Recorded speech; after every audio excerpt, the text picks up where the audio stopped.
Imaginez un jour rapporter un revenu supplémentaire passif. Oui, je parle ici des dividendes, cela va être le sujet de la vidéo aujourd'hui. Donc, si vous voulez savoir comment bien choisir les actions dividendes, c'est ici. Donc, avant de commencer, n'hésitez pas à vous abonner à ma chaîne YouTube et nous, on regarde ça tout de suite.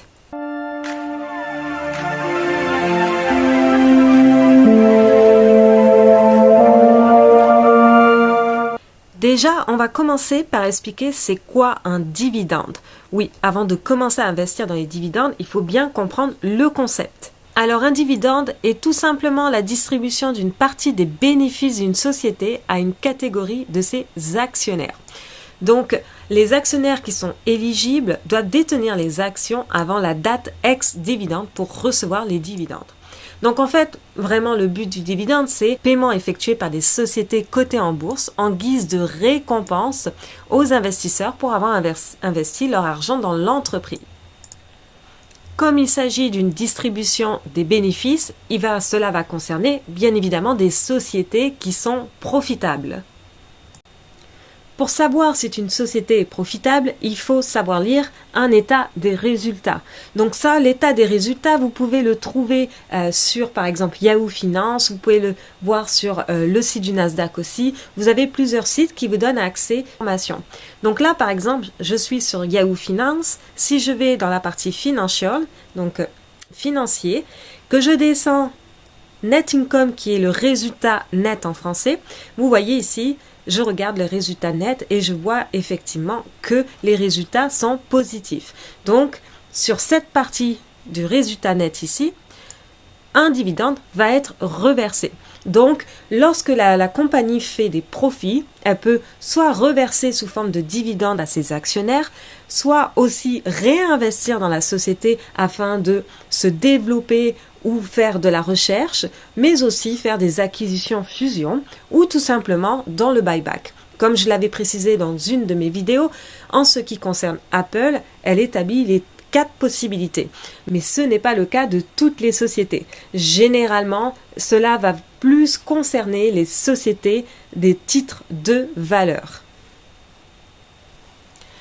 Maintenant qu'on sait ce qu'est vraiment un dividende, nous allons regarder ensemble comment choisir des compagnies dividendes. Donc les choses qui vont nous intéresser sont les suivantes. Le dividende en pourcentage et le payout. Donc le payout, c'est le dividende en dollars. Ensuite, le ratio du payout. Et ensuite, la compagnie. Alors, ce qu'il faut savoir de la compagnie, c'est, oui, elle offre des dividendes, mais nous, ce qui nous intéresse aussi, c'est de savoir si la compagnie, elle a des bons chiffres, des bonnes perspectives. Parce qu'une compagnie qui n'a pas forcément des bons chiffres peut offrir aussi des dividendes attractifs pour attirer, bien évidemment, les investisseurs. Donc, c'est quand même assez important de bien voir le payout ratio en anglais, qui nous permet de voir si vraiment la compagnie, elle redistribue les dividendes aux actionnaires, mais pas plus que ce qu'elle ne possède. Alors, bien au-delà de savoir si c'est une bonne compagnie ou pas, oui, ce qu'il faut savoir, c'est qu'il y a des compagnies qui vont offrir des dividendes attractifs pour attirer les investisseurs à acheter leurs titres. Cependant, c'est là où il faut faire très attention parce qu'on peut vous proposer des dividendes à 10% ou 8% ou 9%. Cependant, quand on regarde l'évolution de la compagnie, ce n'est pas une compagnie très fiable. On peut voir même au niveau des chiffres qu'elle n'est pas encore très développée ou stable. Alors, ce qui est important dans ce principe-là, c'est d'avoir vraiment le payout ratio au plus bas possible. Alors, qu'est-ce que c'est le payout ratio, donc le ratio du payout? C'est tout simplement le montant des dividendes versés et les résultats nets de l'entreprise. Donc en fait, il correspond tout simplement à la part des bénéfices qui est reversée aux actionnaires. Alors on va prendre un exemple pour que ça soit beaucoup plus clair. Donc là, je suis sur le site de Yahoo Finance. On va regarder pour la compagnie M. Donc là, actuellement, pour le dividende, j'ai en dollars 5,92 $ par action. Là, on voit en pourcentage, ça donne 3,10%. Là, à partir de là, ce qu'on veut savoir, c'est de savoir au niveau des bénéfices nets par action. Donc, vous voyez ici, le bénéfice net par action annuel est de 9,25. Donc, il est supérieur aux dividendes offerts. Et c'est ça qu'on veut. Ce qu'on veut, c'est que vraiment les bénéfices nets par action soient supérieurs aux dividendes distribués. Parce que cela signifie tout simplement qu'il va y avoir aussi une partie qui va être réinvestie dans la société, dans le développement, dans la recherche, dans les acquisitions, dans les fusions.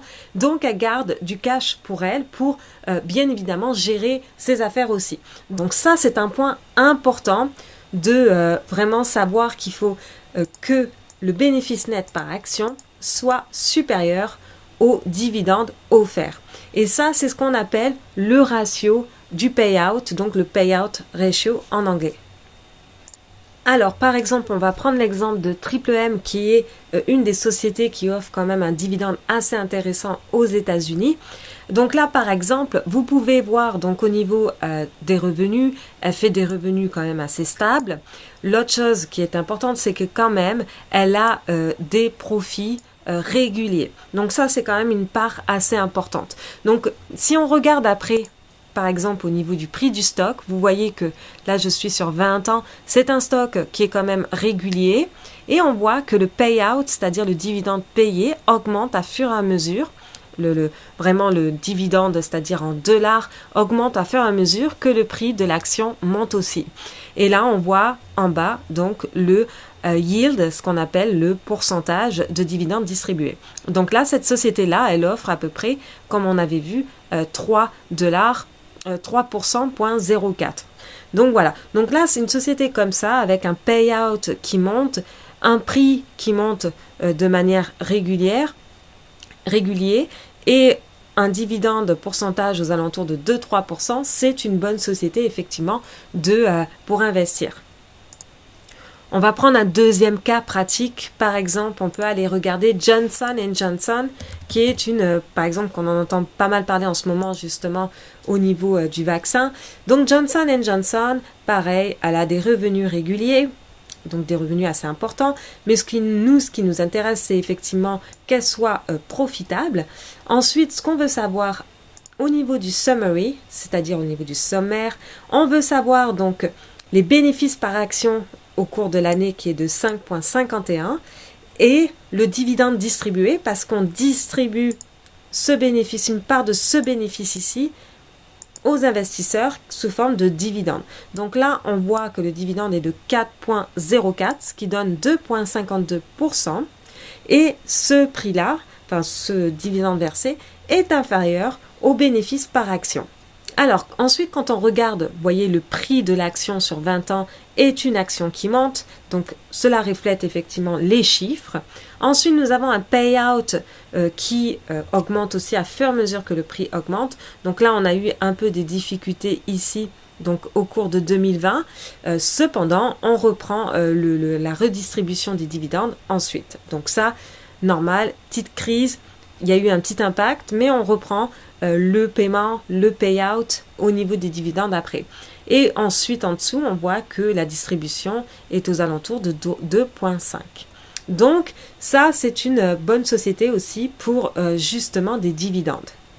Une autre société connue pour ses dividendes, c'est Pepsi ou Coca. On va regarder Pepsi.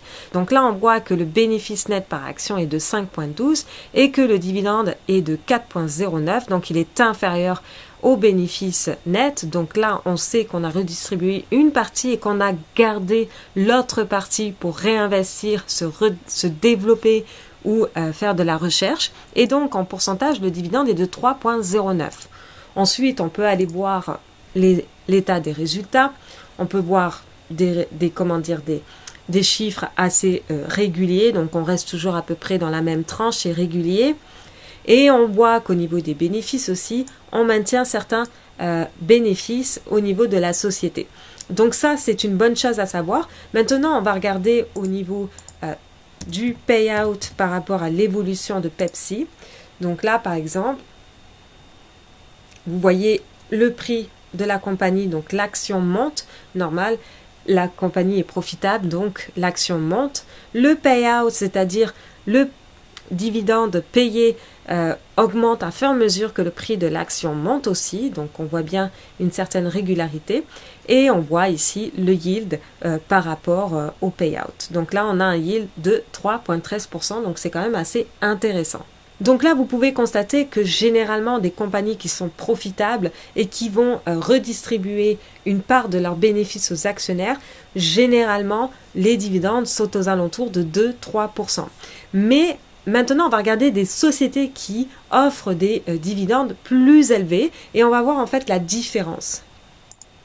Donc là, admettons, je suis sur le site de Finviz, vous allez dans le screener et vous sélectionnez le dividend yield et vous mettez, admettons, plus de 7% sur des large caps. Donc là, on va aller regarder la liste des sociétés qui nous donnent.